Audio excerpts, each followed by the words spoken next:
Buonasera, benvenuti a questo che è il penultimo appuntamento della rassegna autunnale del libro delle 18.03. Il nostro percorso si completerà, il percorso autunnale si completerà dopodomani e avremo ospite, come potete vedere dal programma e dalle brochure che vedete in giro, Paolo Bossamai, che è stato per tantissimi anni direttore del Piccolo di Trieste. Ma adesso voglio dare il benvenuto, oltre che a voi, e ringraziarvi per essere qui, al professor Cosciutta, che ci ha fatto veramente l'onore con grande disponibilità di essere con noi questa sera, e a dialogare con lui ci sarà un amico delle 18.03, Andrea Bellavite, che ringrazio anche lui. Andrea Bellavite non ha bisogno di presentazioni. Ricordo agli amici che lui cura abitualmente le uscite della nostra rassegna, uscite sempre molto fortunate, partecipate e veramente di prestigio, come quella che abbiamo appena fatto ad Aquileia nei giorni scorsi. Io mi corre l'obbligo di ricordare in ogni occasione, il professore non me ne voglia, quelli che in qualche maniera aiutano e supportano sempre e da tanti anni, anche molti di loro, la rassegna, e ricordo chi ci ospita innanzitutto, e non solo in questa occasione ma in tantissime altre occasioni, e cioè il Kulturni-Dom e il suo presidente Igor Komel, al quale chiederò fra un minuto di dare il benvenuto anche a nome della Casa della Cultura Slovena. Accanto al Kulturni-Dom, il Piccolo, che è partner dal 2008, i patrocini sono quelli del comune di Gorizia, della Fondazione Aquileia, di cui siamo stati anche ospiti, del comune di Mossa, che ospita ormai da tanti anni uno degli appuntamenti nostri, e poi ancora il Kulturni-Dom di Nova Gorica, Formedil, il Teatro Miela, la Basilica di Aquileia, la cui società è diretta da Andrea, le Coppa Alleanza 3.0, due studi commercialisti come CDS e Studio Ceccotti, KIT, informazione di Piazza Transalpina, l'associazione Apertamente e il collettivo Terzo Teatro, e ad ultimo, non per ultimo, le librerie Ubic di Gorizia e Trieste, che sono sempre presenti ad ogni nostra occasione, e anche questo da quando questa rassegna è partita ormai 14 anni fa. Quindi io adesso mi fermo, vi do appuntamento al terzo tempo qua sotto, al termine dell'incontro. Sarà là l'occasione per poter continuare a dialogare con il professor Cosciutta e con Andrea Bellavite. Chi ci ospita al terzo tempo sono i vini formentini che avremo occasione di assaggiare insieme. Lascerei la parola a Igor, che ringrazio ancora una volta. Buonasera.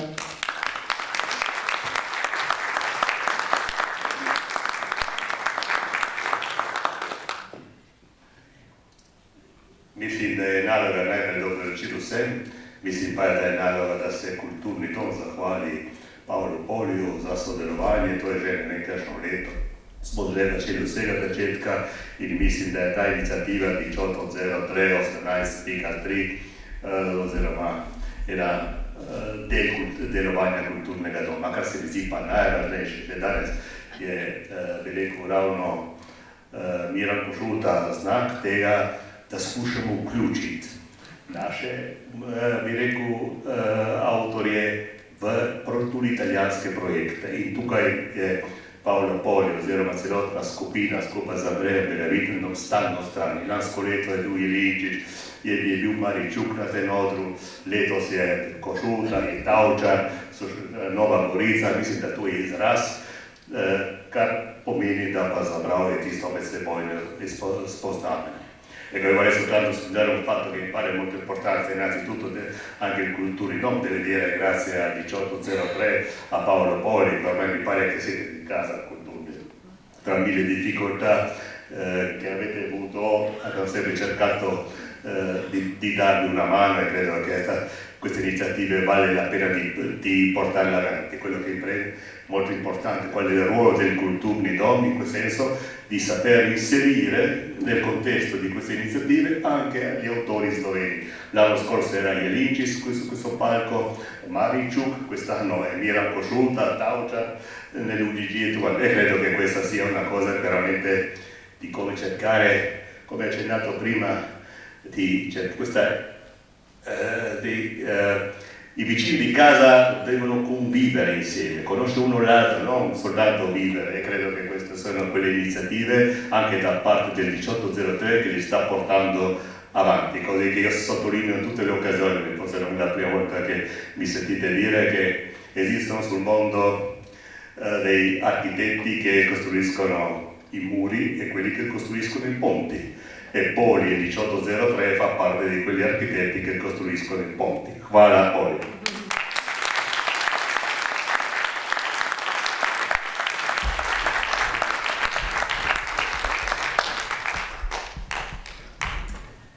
Dobar večer vsem, buonasera a tutti e buonasera a tutte e tutti voi.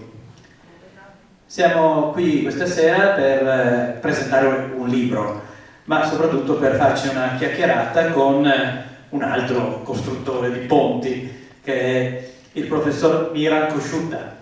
È una persona molto interessante perché è senz'altro un grande traduttore, e se comprerete o lo leggerete il libro ve ne accorgerete, ma è anche un narratore, uno scrittore, un musicista.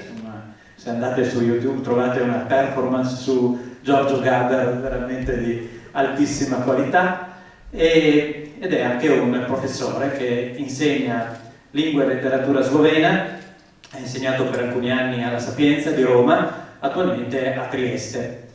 Quindi la persona più competente penso che potremmo incontrare per parlare di un tema fondamentale per noi che viviamo a Gorizia e Nova Gorizia. Ma io da un po' di tempo in qua tendo a dire che viviamo a Gorizia.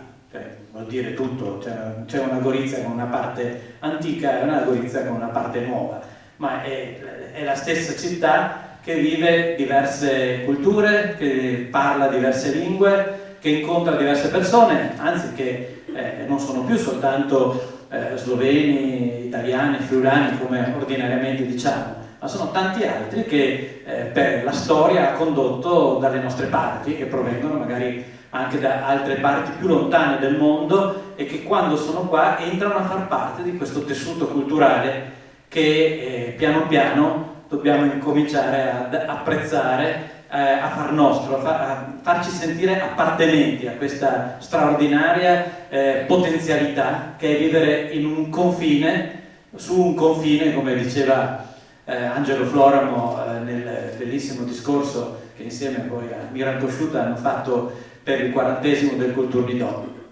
Quindi siamo qua per questo e ci incentriamo, anche se si potrebbe parlare veramente per ore e ore di tanti argomenti riguardanti questa cultura del territorio. Ci incentriamo stasera su un personaggio che è uno dei più importanti personaggi della storia della cultura slovena, Franz Prešeren. Brevissimamente io dico 2 parole, ma poi sarà Miran a dire cose ben più interessanti, ma è un personaggio che io personalmente ho conosciuto attorno al 78-80, ho letto per la prima volta le sue poesie perché era stato appena tradotto per la prima volta, credo in quella volta nel 1978, da Francesco Husu. È un'edizione che, se per caso avete avuto tra le mani, perché girava parecchio appena uscita, vi accorgerete che è molto diversa rispetto a questa edizione tradotta nel 2020. Francesc Preixeren è un poeta, vive tra il 1800 e il 1849. È facile ricordare anche la data di morte, l'8 febbraio del 1849, perché è una festa nazionale per la Slovenia.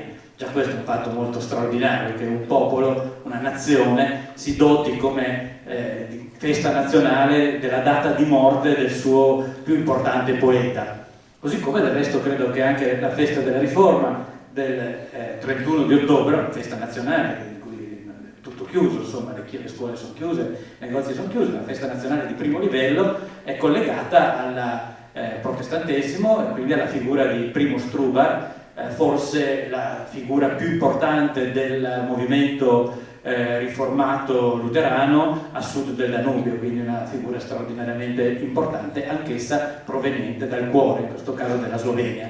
Prešeren nasce a Vrba, nella Alta Gorenska, e muore a Kranj, dove c'è un monumento enorme a lui dedicato e dove è anche sepolto.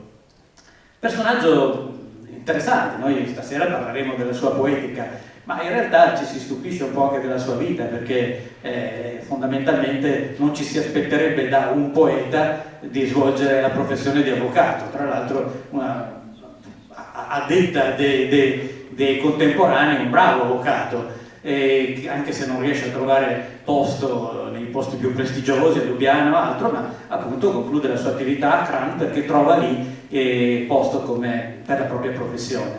Un personaggio che da una parte è straordinariamente, potremmo dire, etico, nel senso che dà delle indicazioni importanti per la consapevolezza della cultura, della coscienza del popolo sloveno, e dà delle indicazioni importanti su che cosa significa vivere. Ci dà delle prospettive belle riguardanti l'importanza del vivere con la gioia nel cuore. Ma dall'altra parte anche una persona che vive le sue dinamiche affettive con una certa fatica e difficoltà. Noi, detto 150 anni dopo, possiamo anche dire per fortuna, perché altrimenti non avremmo buona parte delle sue più belle poetiche, ma dal suo punto di vista credo che abbia vissuto con enorme sofferenza questa difficoltà di relazionarsi con il mondo femminile. E poi nella sua poetica troviamo dei vertici, oserei dire, delle altezze liriche che lo riportano tra i più importanti autori del romanticismo europeo. Dall'altra parte anche scrive al di fuori di questo libro, che poi è l'unico libro di poesie, la raccolta di poesie pubblicato durante la sua vita, ma ha scritto anche tantissime altre cose pubblicate successivamente, anche, devo dire, dal punto di vista mio, molto divertenti. Ci sono stati alcuni autori musicisti che hanno preso alcune delle più licenziose, chiamiamole così, poesie di Prešeren e le hanno portate in spettacoli pubblici che a quei tempi fecero saltare sulle sedie gli esponenti della Chiesa, che ritenevano non particolarmente adatto a un pubblico generale sloveno portare delle poesie del grande poeta Prešeren, scegliere questo tipo di poesie e presentarle in pubblico.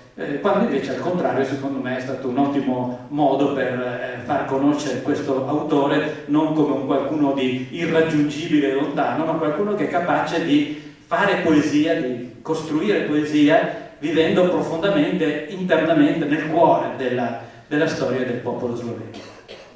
Ma detto questo così molto introduttivamente, volevo anche dire un'altra cosa, che se Prešeren, come chiederò poi, penso che ce lo dica Miran, è un innovatore dal punto di vista della lingua, io devo dire questo, probabilmente però Miran non dirà, che anche Miran è un innovatore dal punto di vista della lingua, perché leggere questa edizione delle poesie di Prešeren, ripeto, anche per chi ha letto le edizioni precedenti, ce ne sono state altre due, una è quella che vi ho detto prima, un'altra tradotta da De Panger e curata da Maria Pirivez, vedrete che ciascuna di queste traduzioni è diversa dall'altra. Ma qui c'è molto, da una parte c'è l'attenzione a non tradire nella traduzione l'autore, ma dall'altra parte c'è anche l'attenzione a tradurre in modo tale che il pubblico italiano che si trova a leggere questa poesia e ad avere anche la possibilità di confrontarla comunque con il testo sloveno che è a fronte, possa entrare dentro la musicalità e dentro il significato profondo. Lui parla di Sven in pomen, quindi suono e significato di ciò che è contenuto all'interno delle poesie. E devo dire che il risultato, secondo il mio personale punto di vista, è straordinario, cioè come leggere due libri di poesie diversi che hanno lo stesso autore di base, ma che vengono riletti, reinterpretati e rilanciati in un modo che è, non so come definirlo, definirei avvincente. E davvero io faccio i complimenti a Miran, perché tra l'altro credo che sia un'impresa difficilissima, è la prima cosa che ti chiedo, cioè come hai fatto a svolgere questo lavoro, credo anche in molto tempo, perché quando andrete a vedere, vedrete che ogni particolare viene ritradotto, per esempio la rima, tradurre dallo sloveno all'italiano le rime baciate, è un qualcosa che secondo me è veramente difficilissimo, oppure addirittura riuscire a riprodurre i giochi di parole, i giochi di poesia che Prešeren un po' inventa, soprattutto quando, come leggeremo in una poesia insieme, inneggia al suo amore di una vita, amore naturalmente non corrisposto. Ecco, ma andiamo avanti con ordine, quindi Miran, veramente come hai fatto a realizzare un lavoro di questo genere?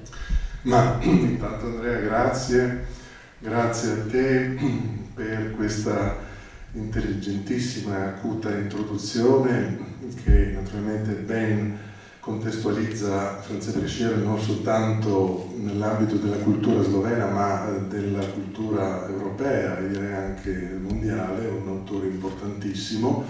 Grazie a Paolo Polli, grazie a Igor Comel, grazie a tutti voi che siete oggi qui a omaggiare così questo sforzo traduttivo che è durato 10 anni perché Franz Prešeren è, come avete sentito dalle belle parole di Andrea Bellavita, considerato il massimo poeta sloveno, uno degli autori sloveni più tradotti in italiano assieme a Srečko Kosovel. Tuttavia una silloge appunto ritmica, rimica, metrica e semantica delle sue poesie, una silloge che abbinasse, come ben hai detto, Sven e Pomen, suono e significato, mancava l'appello in Italia da ormai quasi mezzo secolo, perché appunto quella precedente fu quella di Francesco Cusso, che ha tradotto appunto le poesie di Prešeren e le ha pubblicate per la prima volta nel 1976.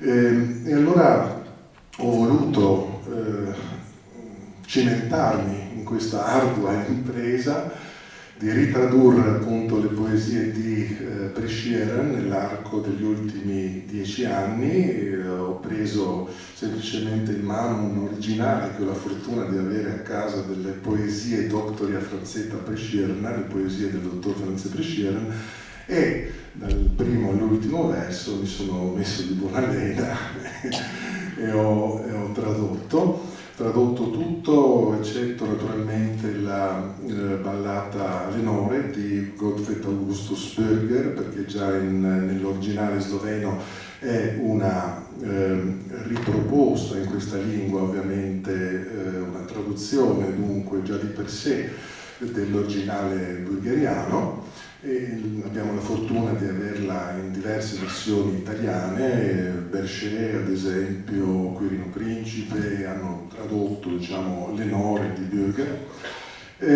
Ad eccezione dunque di questa ballata ho tradotto tutte le poesie. Questo libro, che è l'unico libro che Prešeren ha pubblicato in vita nel dicembre del 1846, ma con la data del 1847, e che costituisce l'incipit, per così dire, della poesia e della letteratura slovena moderna.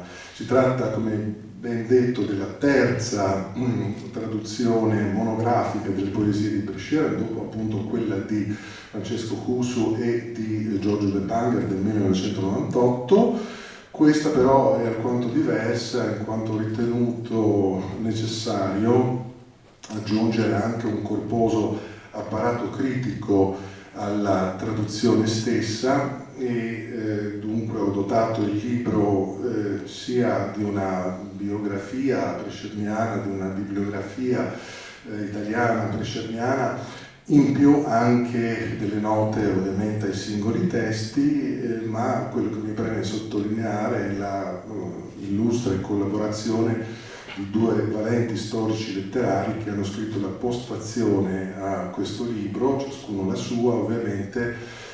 Boris Paternoux, recentemente scomparso purtroppo, che è considerato il maggior prescernologo recente sloveno, e l'amico italianista Elvio Guagnini, che ha ben inquadrato anche questo lavoro nel contesto, diciamo, della letteratura poi europea e degli scambi anche con la letteratura italiana.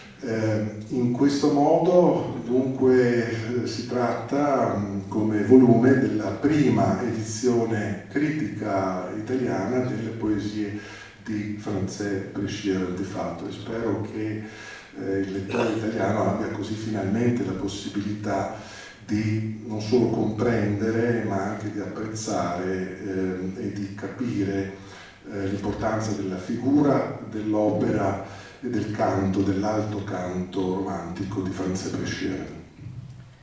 Ti chiedo, tutti noi credo che poi affronteremo questo testo, ma Franz Prešeren, secondo te, che cosa può dire a un pubblico italiano abituato a immaginare l'Ottocento con soprattutto i lettori italiani, penso a Alessandro Manzoni, Giacomo Leopardi, i primi che mi vengono in mente tra i tanti possibili? Che cosa potrebbe essere significativo da recepire da una figura e da una poetica come quella di Prešeren per il pubblico italiano?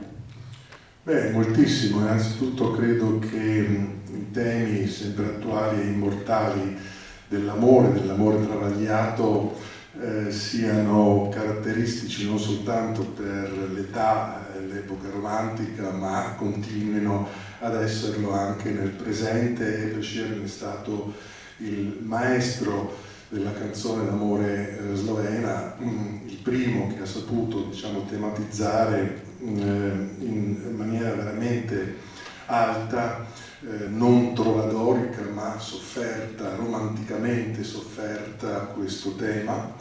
Poi naturalmente dirà molto questo libro e i suoi lettori italiani sul tema della identità, della nazionalità, della slovenità. Si è parlato prima, chiacchierando appunto con Andrea Bellavite, dell'importanza di trovare delle chiavi di apertura verso altri mondi.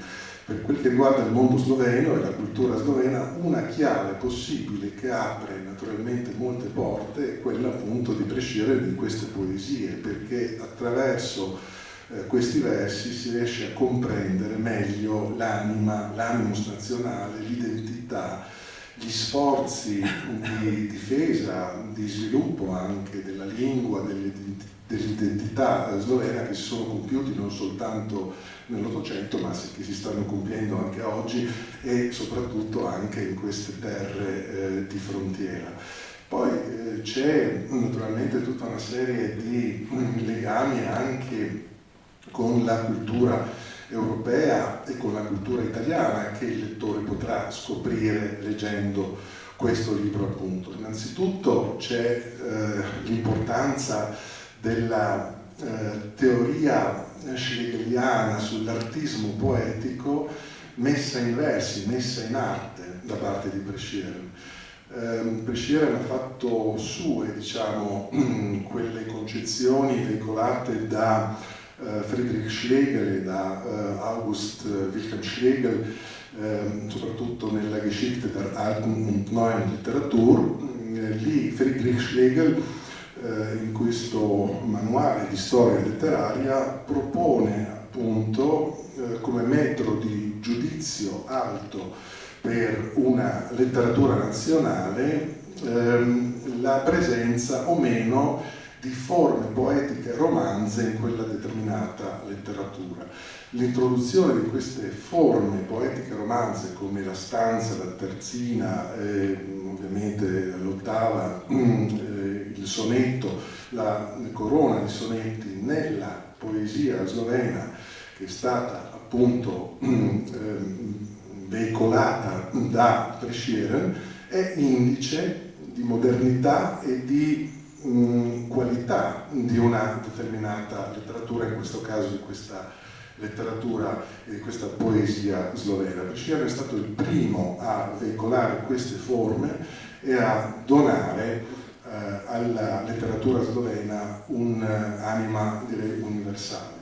Per questo facilmente, diciamo, il lettore italiano riuscirà a trovare collegamenti anche con il panorama romantico della letteratura italiana. Hai detto bene Leopardi, possiamo dire poi anche successivamente Pascoli, Carducci ad esempio, sono autori che in qualche modo ricordano per temi, per assonanze Franz Prešeren.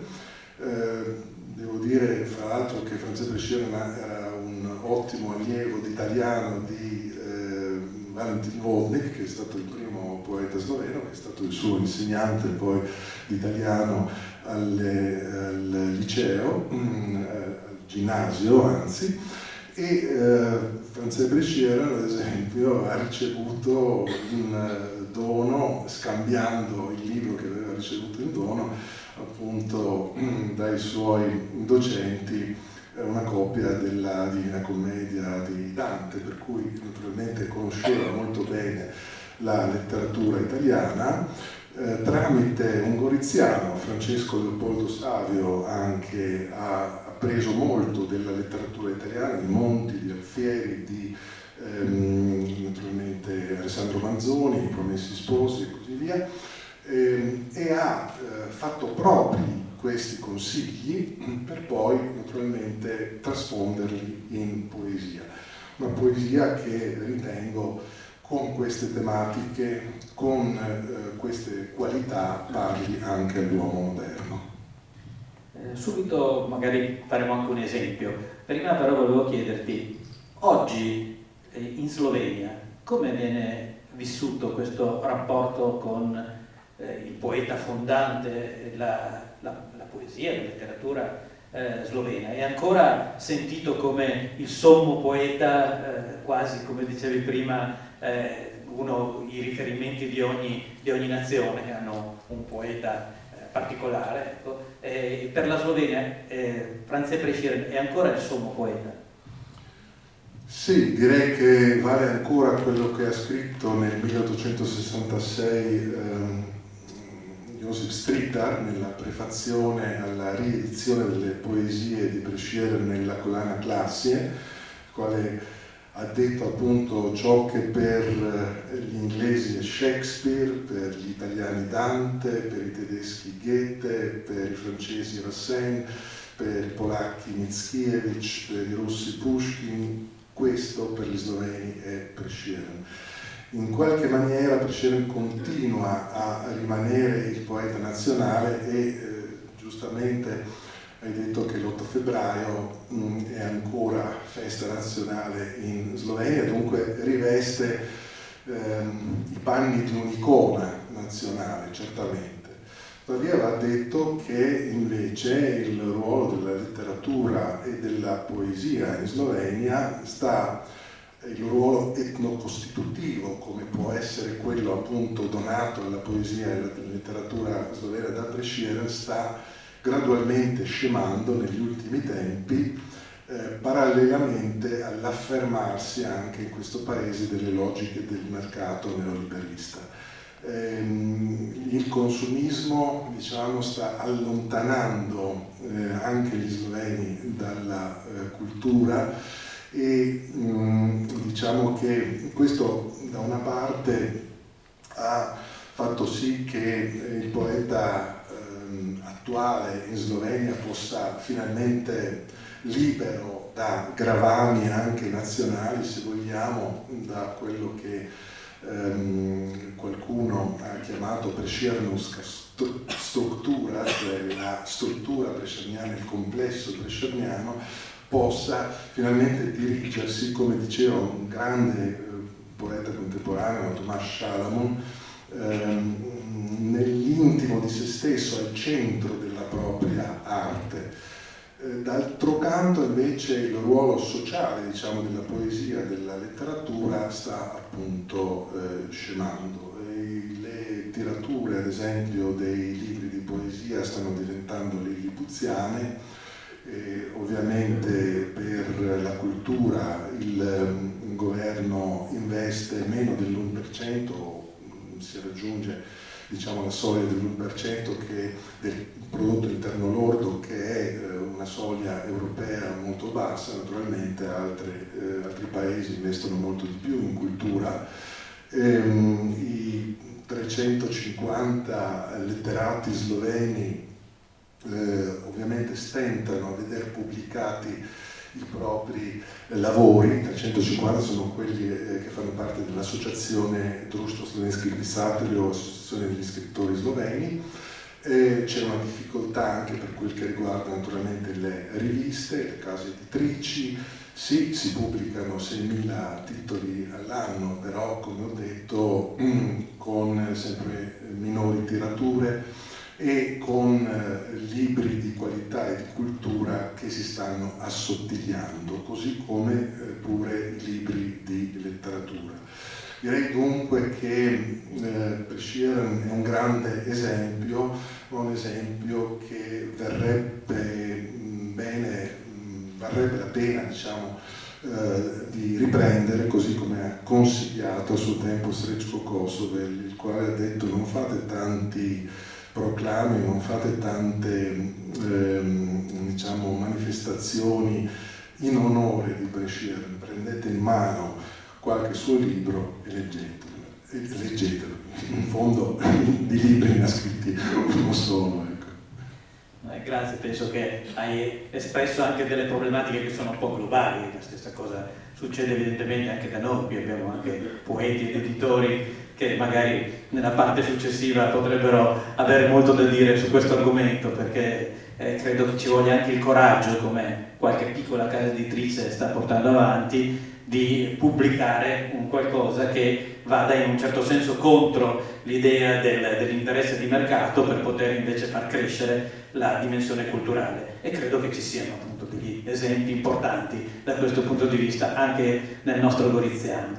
Io come primo esempio ti proporrei di presentarci un po' il poema che forse è il più conosciuto fuori dalla Slovenia di Franz Prešeren, il battesimo alle sorgenti della Savica. È un lungo poema, un racconto dialogato che per molti, appunto, se ne parlava un po' anche prima, è quasi una fondazione mitologica della coscienza identitaria e culturale del popolo sloveno.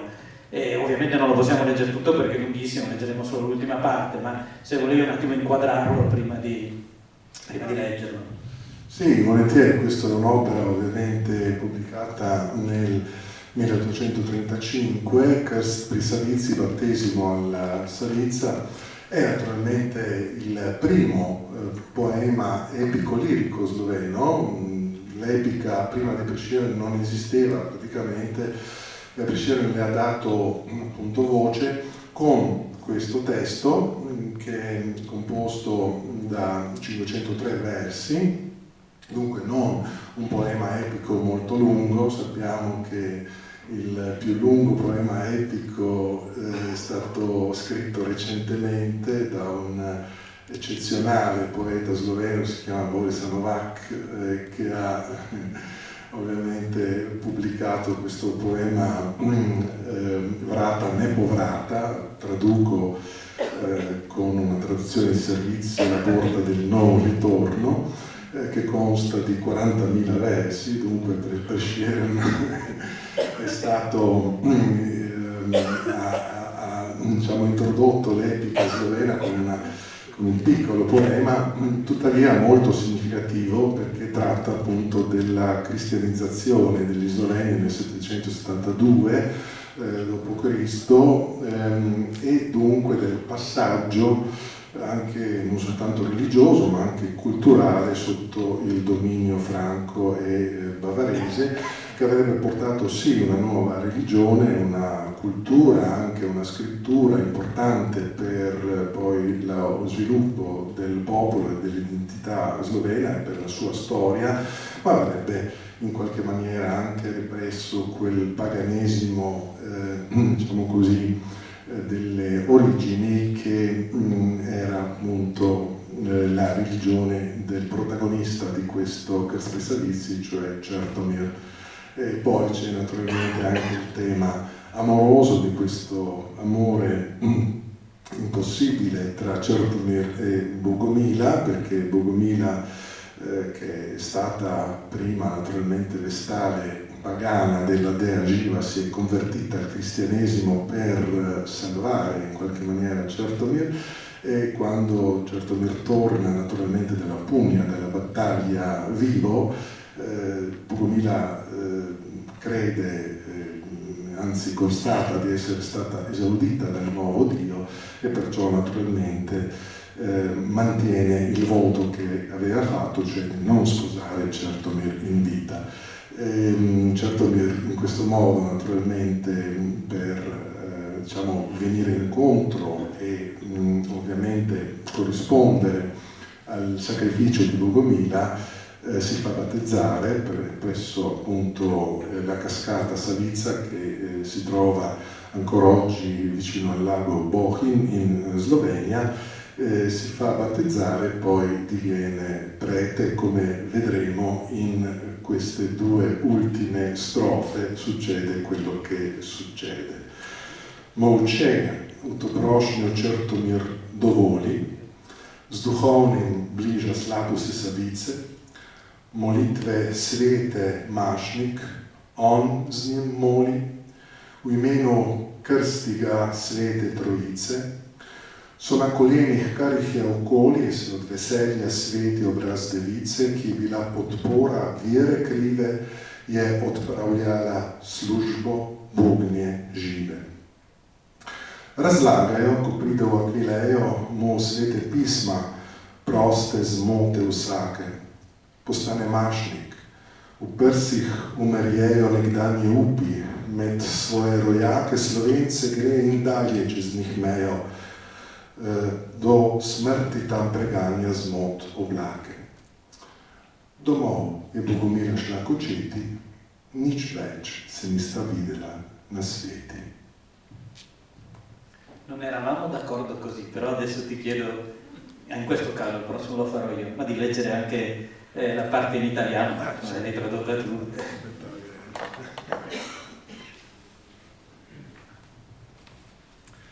L'invito muto Čertomir accetta, col prete alla Savica va in cammino, dicendo insieme prece benedetta. Nel santo nome lo battezza Trino, ognuno intorno si inginocchia in fretta, tripudia vergine il volto fino, a lei che falsa fede un disseguiva e stare serva della dea Shiva. Venuto ad Aquileia egli apprende scritture sacre senza più tranelli, diviene prete, in petto morte rende speranze antiche, va tra i suoi fratelli sloveni e oltre la missione estende, fa i membri d'eresia da brandelli. Dal padre Bogomila è ripartita, mai più si videro in questa vita.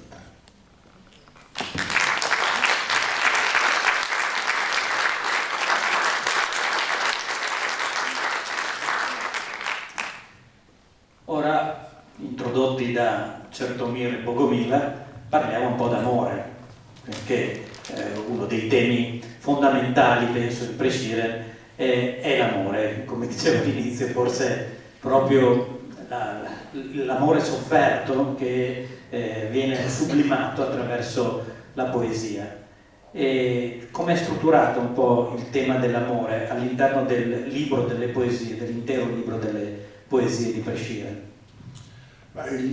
Il libro Poesie dottore a Franzella Prescierna ha una struttura tipicamente romantica, diciamo che riproduce una sorta di gradus ad Parnassum, no? Cioè un'elevazione dalla cosiddetta notturna poesia, la poesia diciamo naturale, popolare, e infatti la prima sezione semplicemente intitolata appunto Pes di poesie dà conto di questa semplicità quasi folclorica, per poi arrivare fino al dodipetto dell'arte poetica prescerniana, cioè a questo Kirst pri Savizi, che è posizionato nella quinta e ultima parte di queste poesie, laddove Presciren appunto struttura anche e intesse anche i propri sonetti. I sonetti sono naturalmente considerati la massima espressione artistica della cosiddetta poesia colta, alla quale perviene questa notturna poesia popolare nel libro appunto omonimo Poesie di Franzella Presciren. L'amore è protagonista naturalmente di ogni sezione di questo libro, ma in maniera diversa, diciamo, c'è un amore diciamo, più popolare o tratto dal folklore nazionale nella prima parte, fino a poi a spingersi ad esempio nelle sezioni come le gazzelle, che è una forma poetica invece persiana, araba, che Presciren ha adottato, il ghazal, a diventare il protagonista principale, ad esempio, di questa sezione. Un amore naturalmente diverso, differente, perché etereo, perché anche carnale se vogliamo, perché alto, perché anche tormentato, un amore che naturalmente conosce tutte le varie sfumature di questo sentimento in Presciren e che va a trionfare poi appunto nell'ultima sezione con la cosiddetta corona di sonetti, Sonetti Nivenez. Sonetti Nivenez è questa è una cosa che naturalmente pochi sanno e pochi evidenziano, è una forma che Presciren ovviamente ha ripreso dalla poesia italiana. La prima a diventare la corona di sonetti è stata l'Accademia degli Intronati di Siena nel XVI secolo. Da lì in avanti quelli erano soltanto naturalmente delle corone sonettistiche fatte ad uso di certamen, cioè di diciamo, gara poetica che si faceva semplicemente con le rime, con questa forma appunto di poesia di sonetti, 14 sonetti riuniti poi in una corona.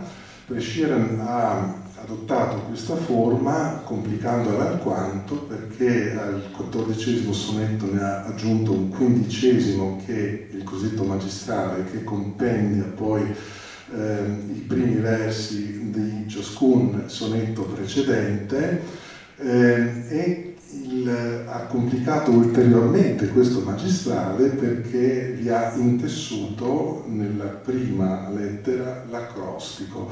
L'acrostico, i primizovi Iuigi, e questa è stata una sfida traduttiva non da poco, perché capite che in sloveno Iugi ad esempio ha due I lunghe, e se oggi noi andiamo a sfogliare un Palazzi, un Zingarelli, un Zanichelli, quello che volete, sotto la lettera iota, I lunga, troverete parole come judo, come jazz, come Juventus, comunque termini che poco si accordano, diciamo, all'universo lessicale prescerniano e ovviamente alla lingua del romanticismo sia sloveno che naturalmente anche italiano.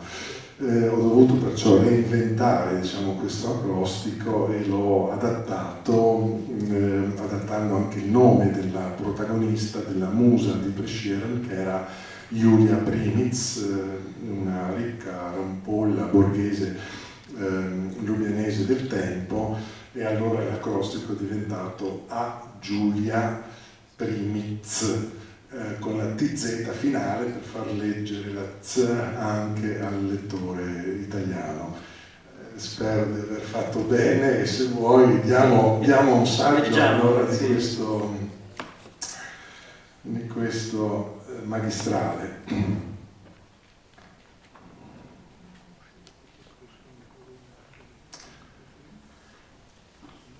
Magistrale.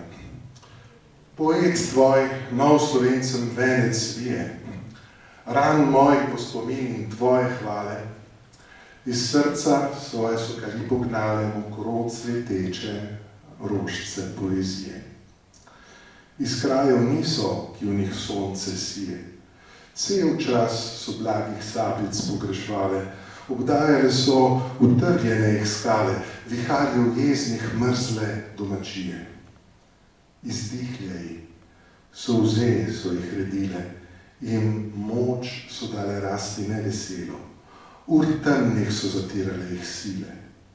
Lej, torej je bledo njih cvetje velo, jim iz oči ti pošli žarke mile in gnale bodo nov cvet, bolj veselo.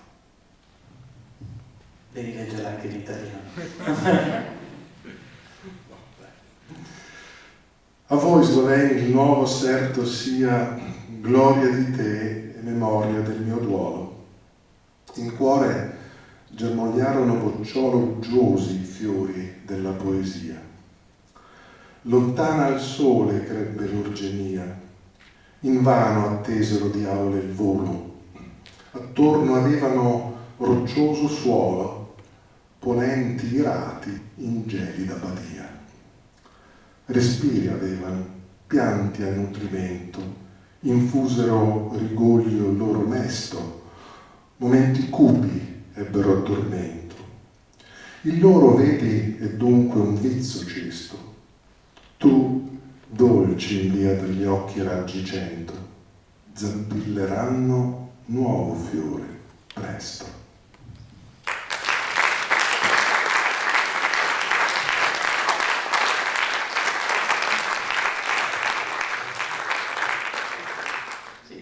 Poi pensate un po' come si può preparare una poesia in questo modo, cioè se dall'altra parte ogni prima lettera forma il nome di Julia Primitz, bisogna tradurre Julia Primitz in modo tale che diventi anche in italiano significativo e poi ricostruire la poesia verso per verso in modo tale che ogni iniziale vada a corrispondere a Julia Primitz come ha detto prima Mira. Veramente un lavoro straordinario, ma anche l'intera corona ha lo stesso schema, perché ogni sonetto è introdotto da una lettera che, composta con tutti gli altri sonetti, va di nuovo a inneggiare a Giulio Primitz a Giulia Primitz. Esattamente, quello che stavo anche dicendo prima, sottolineando l'importanza di questo lavoro, di questo serto di sonetti, è il fatto poco conosciuto che questo è il primo, il più antico esempio di corona sonettistica con valenza d'arte, cioè con valenza artistica, conservatasi fino ad oggi, fino a noi, diciamo, al mondo, non soltanto in Slovenia, in Europa. Non c'è un'altra corona sonettistica precedente che sia interpretata come è stata interpretata dal poeta come forma d'arte e non appunto come tensione, diciamo, poetica, non esiste prima di Prešeren, da qui anche l'importanza, direi, mondiale proprio di questo capolavoro, che è uno dei capolavori che iscrivono Prešeren a, direi, caratteri cubitali nel DNA letterario nazionale ed anche europeo, oltre al Krsprisavitsi che abbiamo letto, oltre naturalmente poi anche all'inno Zdravljica e appunto a questo libro Poesie del 1847. Per chi non lo sapesse, penso pochi, una delle piazze principali di Lubiana è intitolata proprio a Prešeren e si trova dove ci sono i tre ponti, e c'è anche una grande statua con scritto sotto proprio Prešeren, proprio identificarlo così fortemente. L'ho voluto dire perché mi è venuto in mente di aver conosciuto proprio il poeta Boris Anovac sotto la statua di Prešeren negli anni scorsi, quando ogni venerdì c'era una protesta che si svolgeva nella città un po' contro la situazione politica e sociale di quel periodo. Avevano tra l'altro incatenato le due mani di Prešeren per dire che la situazione era tale per cui la poesia era stata incatenata, non c'era più la possibilità di esprimersi. E Boris Anovac in quell'occasione aveva composto una poesia specifica proprio per inneggiare alla libertà della poesia e alla libertà dei popoli. Tutto questo per introdurre il tema di Zdravljica. E questo canto, che molti sanno essere anche in parte la composizione delle parole dell'inno nazionale sloveno. Mi ha colpito un fatto che ho individuato non molto tempo fa a Podnanos, che tra l'altro è il paese in cui ha vissuto la moglie di Boris Pahor, e che lì a Podnanos è stato prete nella prima metà dell'Ottocento un tizio che si chiamava Mattia Vertovec, il quale, come succedeva quella volta, essendo un personaggio abbastanza intelligente, seguendo l'idea che avevano in quel tempo i capi della Chiesa, cosa facevano? Prendevano i più intelligenti e li mandavano a studiare, andavano a studiare a Vienna, andavano a studiare nelle più importanti università europee, ma non solo a studiare la teologia, andavano a studiare tante altre cose. Lui aveva studiato l'agronomia. Poi questi preti tornavano e i vescovi, invece di mandarli in curia o di mandarli nelle città o altro, li mandavano nei villaggi, nei posti più sperduti, in modo tale da poter elevare la cultura di base della gente. E questo è andato come agronomo a Podnanos, che si trova vicino a Vipava, e che cosa ha fatto lì? Ha insegnato come si fa la cultura della vite ed è riuscito ad avviare dei processi di produzione che sono gli stessi che durano a tutt'oggi, quindi un genio dell'agronomia. E un giorno, incrociando Franz Prešeren, o meglio scrivendo su un giornale, ha detto: ma tu che sei un poeta così bravo, perché non scrivi una poesia per inneggiare al vino, questa realtà così importante per costruire gioia tra la gente, ma anche per poter vivere di questa dimensione che richiede fatica, lavoro, ma che anche ottiene un prodotto straordinario. Quindi Mattia Vertovec di Podnanos convince tramite questo articolo Prešeren a scrivere un'ode al vino. Ma non lo nomina mai, per dire la verità, in questo articolo, ma dice: faccio appello al più grande poeta sloveno dell'amore affinché scriva un'ode alla vite. Ecco, e ovviamente tutti sapevano che si trattava di Prešeren proprio. Questo è veramente una cosa straordinaria. Ma quello che ho scoperto a Podnanos è che quando si è deciso di scegliere queste parole come inno nazionale sloveno, è stato fatto un concorso musicale per vedere chi avrebbe potuto musicare queste parole, e ha vinto su 14 proposte un certo Stanko Premău, che, guarda caso, anche lui era un prete nativo di Podnanos ed era andato a Lubiana a fare il capo della cappella musicale della cattedrale di Lubiana. Quindi a Podnanos c'era sia quello che ha suggerito sia quello che ha poi scritto la musica. Tra l'altro questo Stanco Premeu era lo zio di un famoso partigiano morto durante la guerra di liberazione sul Monte Nanos. Sì, Janko Premrl-Vojko, che è il fratello di Radoslava Premrl, la moglie di Boris Pahor. Tutto torna, tutto si lega. Ecco, allora parliamo un po' di Zdravlitsa e poi... Sì, Zdravlitsa dunque nella settima strofa, come avete sentito, è l'odierno inno nazionale sloveno, è anche una poesia a cui è stato attribuito proprio il sigillo del patrimonio culturale dell'Unione Europea e naturalmente una poesia costitutiva del sentimento patriottico, nazionale, identitario di Franz Peschier, il quale sentimento non fu naturalmente prevaricatore nei confronti di altre nazioni, ma fu una visione invece di orgoglioso ribadimento dell'identità nazionale in un contesto naturalmente plurinazionale di umanismo, di collaborazione, di amore fra tutti i popoli, fra tutte le culture, fra tutte le etnie. Questo è il messaggio umanistico appunto di Zdravlitsa, che fu scritta nel 1844 in risposta fra l'altro a un'ode austriacante del massimo antagonista poetico di Franz Peschier all'epoca, Johann Wessel Koselski, il quale all'arrivo dell'imperatore Ferdinando I scrisse un'ode ampollosa, diciamo così, farraginosa, Slovenia, Cesario Ferdinando Pervemo, no? La Slovenia all'imperatore Ferdinando I, imperatore della casa degli Asburgo, ovviamente, ove Koselski dichiarava praticamente la sudditanza slovena agli Asburgo e all'Austria.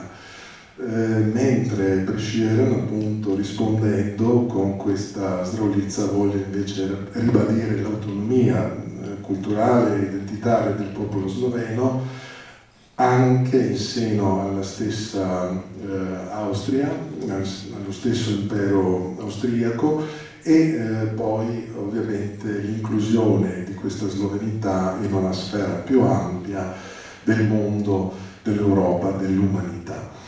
Questo è proprio il messaggio, il cuore del messaggio umanistico di Franz Peschier e per questo messaggio naturalmente fu anche perseguitato.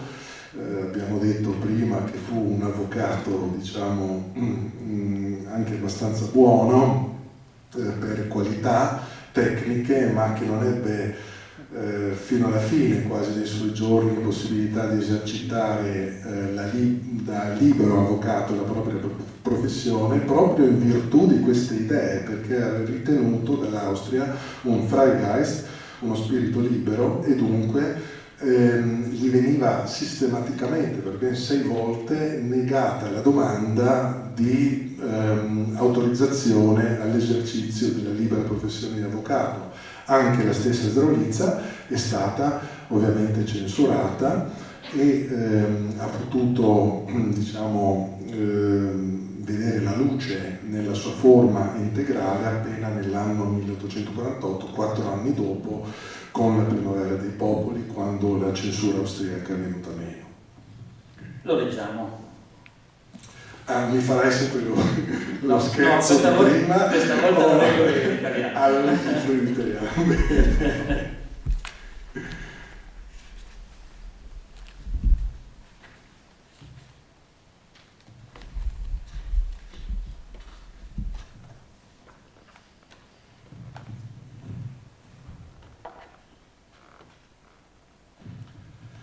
Zdravljica. Spet trte so rodile prijatelji in se nam sladko. ki nam oživlja žile, srce razjasni in oko, ki utopi vse skrbi, v potrtih prsih up budi. Komu najprej veselo zdravljico, bratje, čmo zapet? Bog našo nam deželo, Bog živi ves slovenski svet, brate, vse, kar nas je, sinov sloveče matere. Sovražnike z oblakov rodu naj našga trešči grom.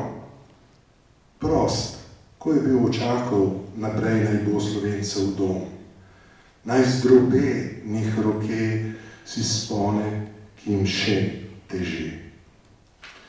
Edinost, sreča, sprava k nam naj nazaj se vrnejo. Otrok, kar ima slava, vsi naj si v roke sežejo. Da oblast in z njo čast, ko prej, spet naša bosta last. Bog živi vas, Slovenke, prelepe, žlahtne rožice, ni take je mladenke, ko naše krvi dekle. Naj sinov, zarod nov, iz vas bo strah sovražnikov. Mladeči, zdaj se pije zdravljica vaša, vi, naš up. Ljubezni domačije noben naj vam ne usmrti strup. Ker po nas bode vas jo srčno braniti klicev čas. Žive naj vsi narodi, ki jih rebeleno čaka dan, da, kodr sonce hodi prepiri sveta, bo pregnan. Darljak prost bo vsak, ne brak, le sosed bo mejak. Nazadnje še, prijatelji, kozarec zase vzdignimo, ki smo zato se zbratli, ker dobro v srcu mislimo. Dokaj dni naj živi Bog, kar nas dobrih je ljudi.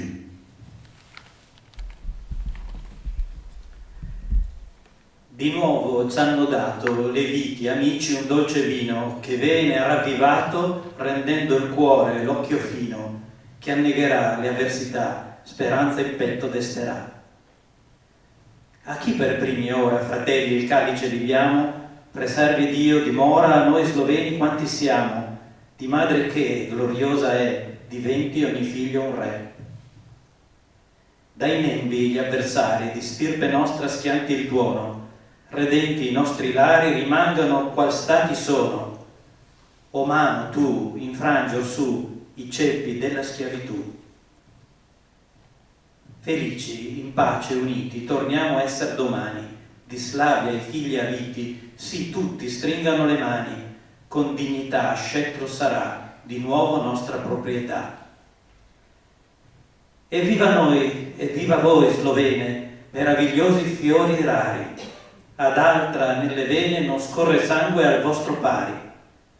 Paura ha, nemico già, di stirpe che da voi verrà.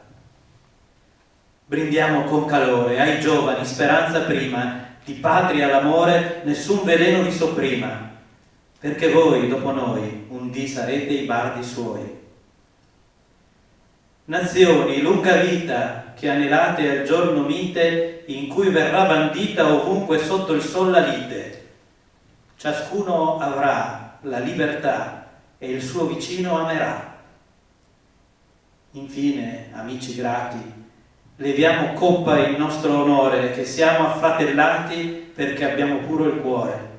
Che Dio ci servi così, noi buoni tutti molti dì.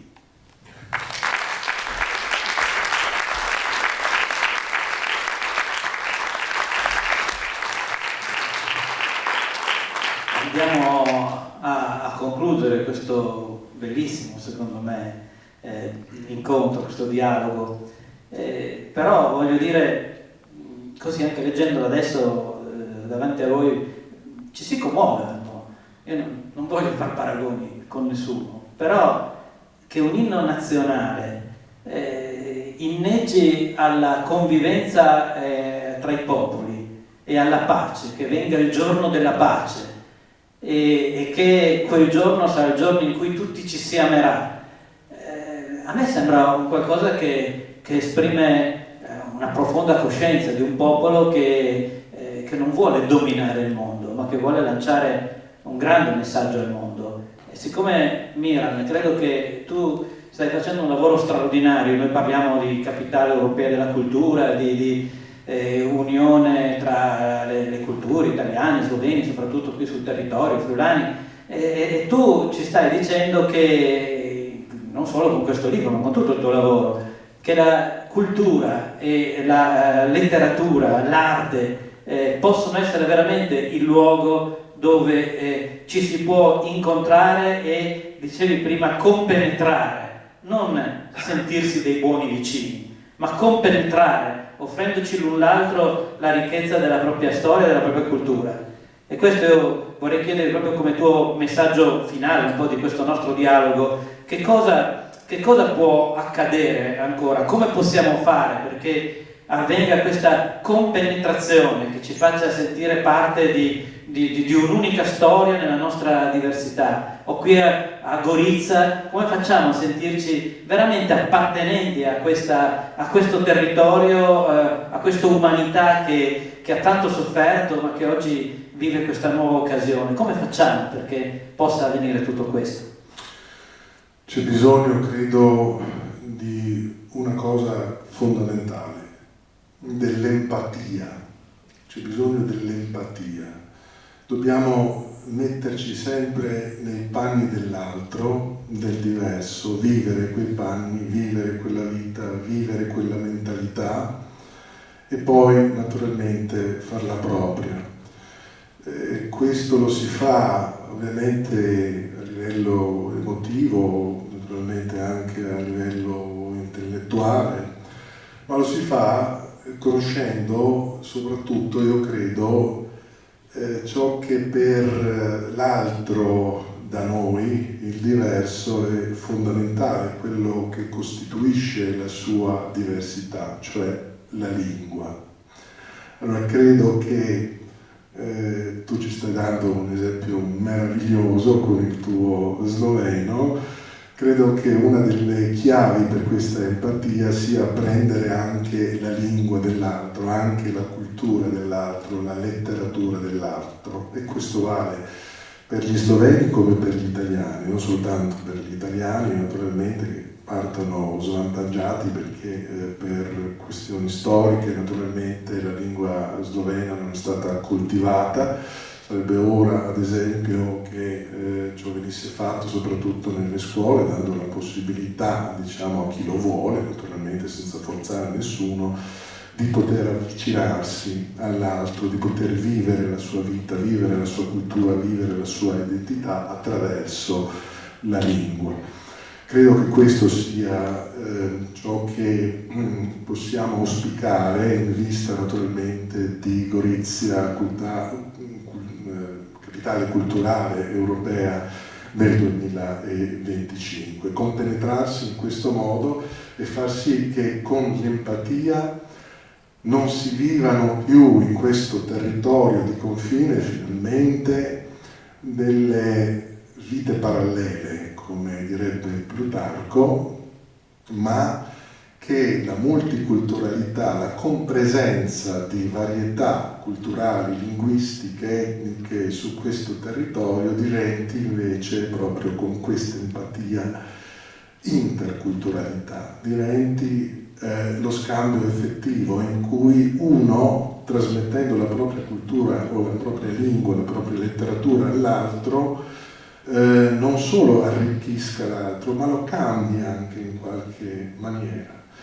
E l'altro che sia talmente aperto da accettare naturalmente questi doni e a sua volta talmente accorto da donare anche la propria cultura all'altro. Io credo che questa interculturalità sia la strada maestra da percorrere per un futuro di pace in queste zone che sono state anche zone martoriate dall'odio, dalla guerra, dal sangue.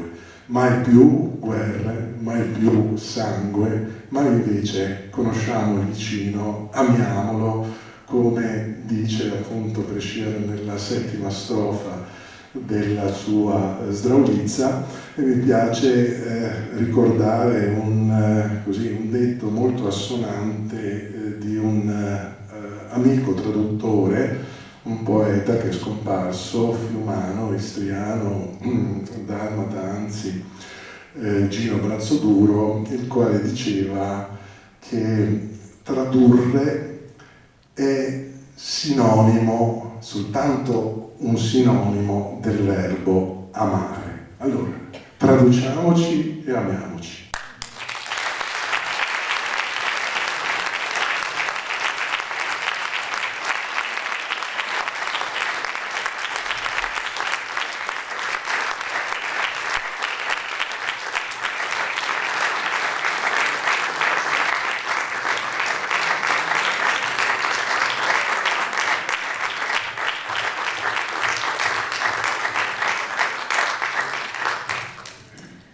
Torei Palaleva Biran. Grazie Andrea, mandi.